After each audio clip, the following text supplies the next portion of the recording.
Welcome back to the Fastbreak-Podcast. This is episode, I believe, 51.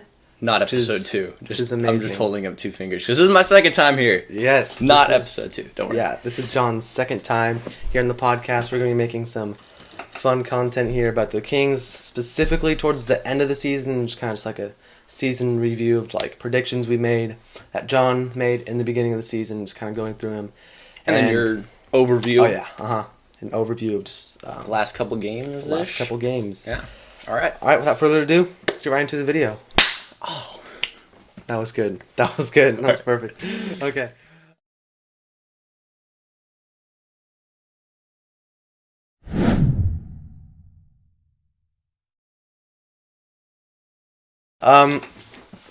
Okay, the Kings just beat the Portland Trailblazers.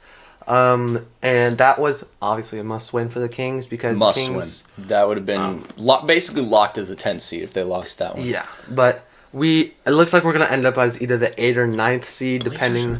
They're the 15. Yeah, they're really bad. Wow. They're really bad. Okay, I did not know the Blazers were that bad this year. They're really bad. So, but I think we're gonna end up being the 9th seed because Lakers are up by 20 right now against the Pelicans.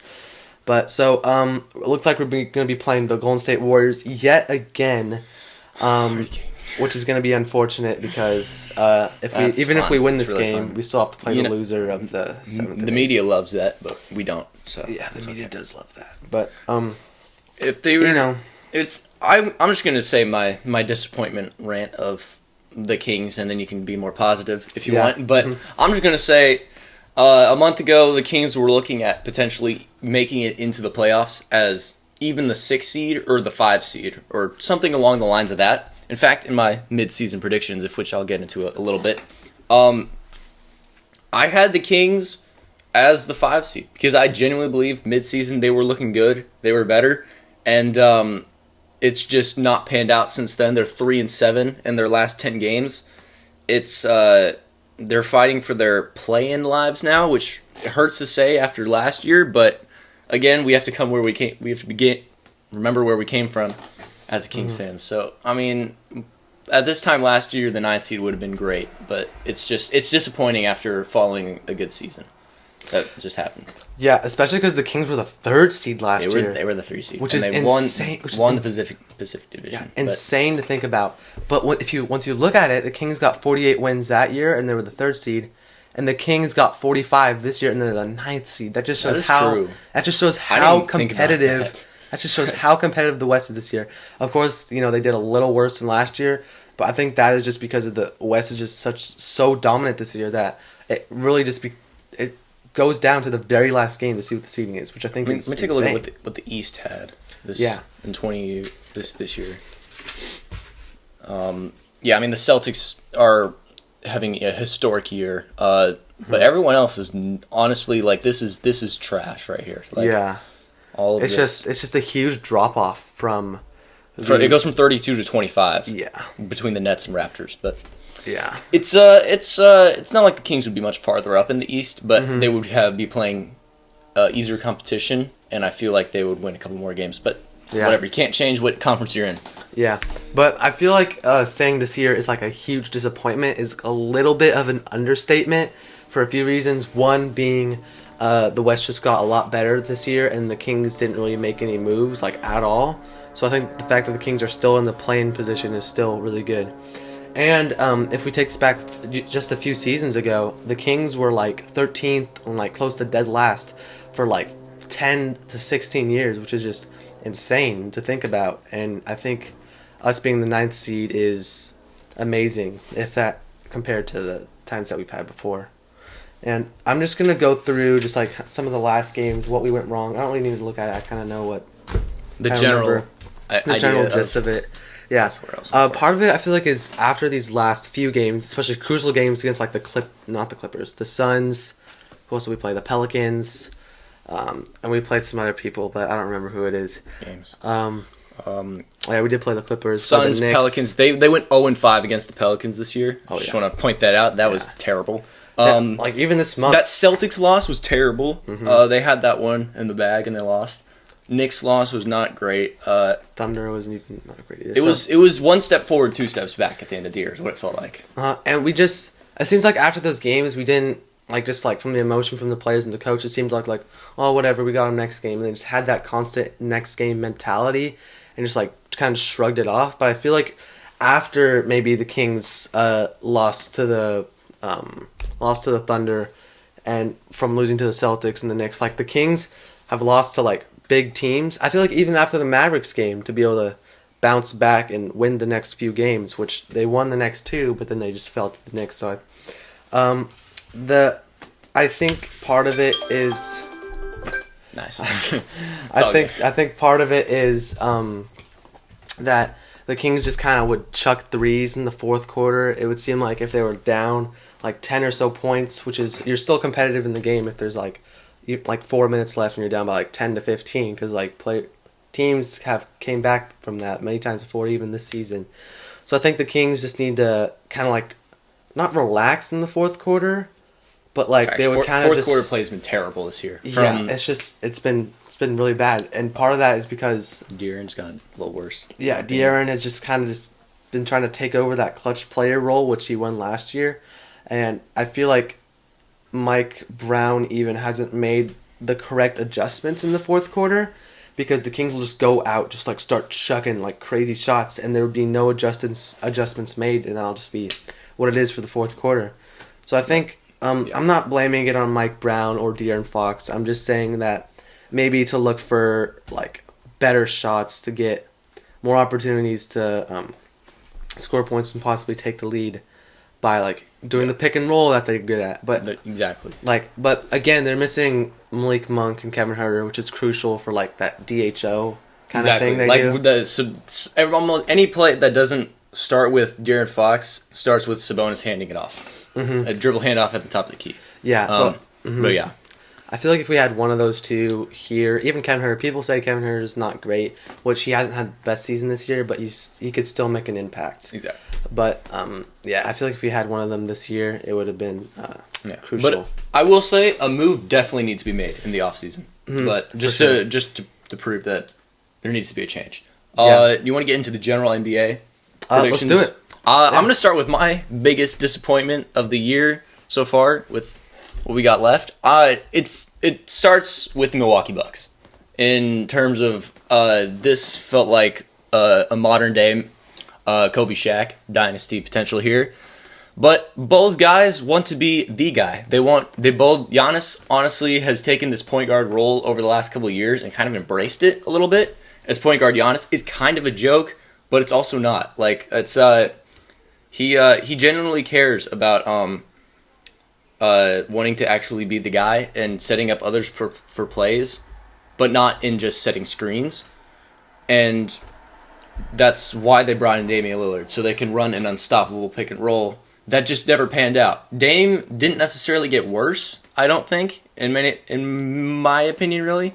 He didn't get much worse.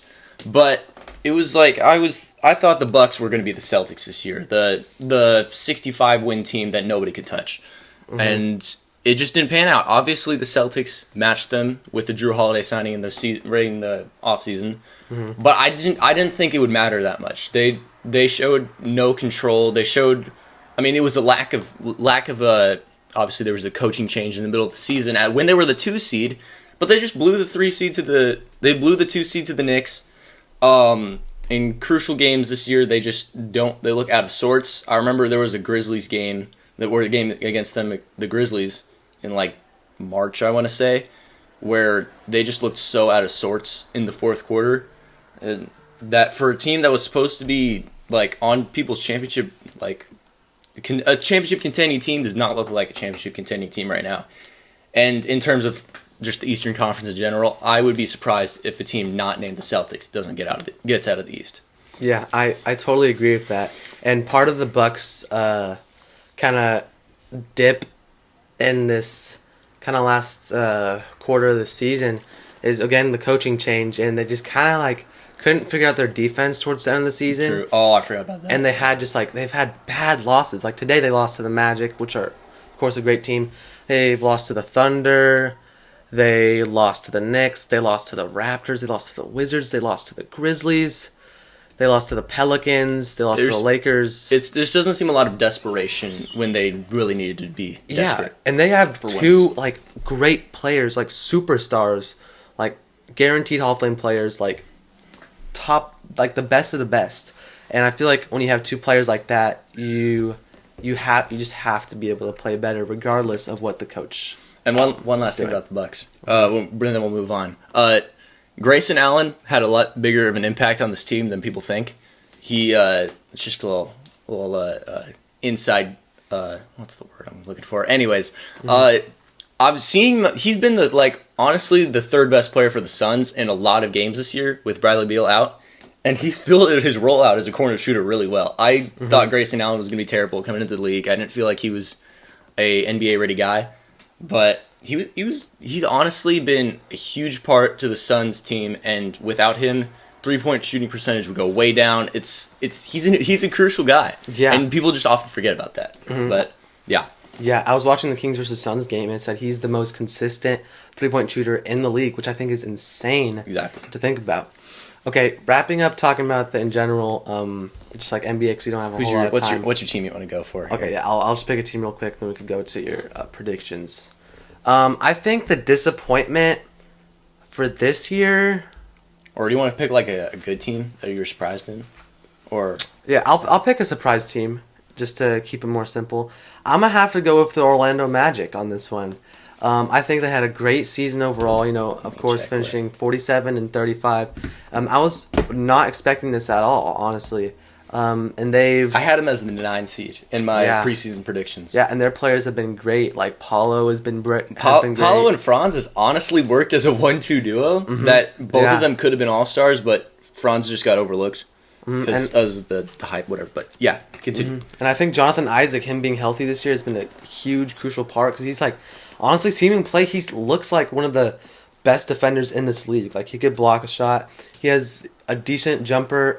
He could steal the ball. He could guard the perimeter, guard the paint. He just seems like an all-round, just like, kind of great defender, and it's cool to see him back and healthy again. So, and yeah, of course, Jalen Suggs, I think he's really overlooked. He's a great player. He's been averaging 13 points on almost 40% shooting from 3, which I think is great, especially for the Magic, and he's a young player, too. He's only 22 years old. He has a lot more NBA still left in him, so I think it's cool to see them. So, do you want to get to your predictions that you had in the beginning? Yeah, one quick, 30 seconds about the Magic. They do still need to fix their guard problem this season. They still have a guard issue of, Markelle Fultz, Jalen Suggs, Anthony Black. They keep Cole Anthony, a 2. They need to what's the word? They need to figure out who are they going to commit to, and then just go from there. But otherwise, good job for the Magic this year. Yeah, I think the Magic. Yeah, but yeah, great season. Things I was super wrong about. Looking at my predictions here, main thing, I had the Bucks going pretty far. Oh, the Hawks. I forgot about the Hawks. Oh. They'll probably be number 2 in my disappointments because. Man, Trey and DeJounte worked well last year. This year, it's a different story. It looks like what we thought it was going to be. 2 point guards who can't really control each other. But don't worry, Trae Young's going to be on the Spurs next year. And Wemby's going to be the best player in the league. Anyways, Grizzlies. I think we were all wrong about the Grizzlies. They were, obviously, all the Ja Morant stuff happened. Yeah. But even then, they were 4-2 without him last year, I think. And it looked like they could manage without him just fine. And this season, it's been bad. I had Desmond Bane winning Most Improved Player as well, and it's just the team can't connect without him. And I think it also shows why he's still, in my opinion, a top 10 player in the league. But he just gets overlooked. I was wrong about the T-Wolves and the Mavs. Where'd you put the T-Wolves at? I had the T-Wolves at 10. Ooh. And because I had no faith in. I had faith in the T-Wolves 2 years ago. When the Rudy Gobert cat thing started, and then last year it burned me last year, so I was like, screw this. I don't believe in the T-Wolves anymore. I'm gonna have them barely making it in, and instead they looked like the team that I wanted them to be 2 years ago. So good for them on that. Real quick, I feel like I was right about a lot of stuff. I had Jokic winning MVP, Wemby Rookie of the Year, obviously. Malik Monk, who should win Sixth Man. Mark Daigneault, Coach of the Year. Thunder coach? I don't know. It could happen. It could happen. But yeah, that's what I got with my preseason predictions. Yeah, I was wrong on a little bit, but kind of what I expected. Yeah, I think one of the most shocking teams is definitely it's got to be the Thunder and the Timberwolves. Yeah. Because like they're tied for first right now, which I think is insane. With the Nuggets. Like, yeah. Oh yeah, all three of them are tied. It's insane. Like the Nuggets, I was kind of expecting to like be up there, but like the Nuggets and the Timberwolves and the Thunder, I just wasn't expecting. Yeah, I think I had the Nuggets running it back, winning the ring this year as well. But yeah, it's the West is tough. That's what we can wrap it up on. Yeah, the West is just stacked. So, that's about it for today's video on just like NBA recap of this quick little recap and Kings recap to the end of the season and predictions that went good and went wrong. So, yeah. Well, thank you guys for watching this video. John, thank you for being on Peace. for episode 2. See you guys next time.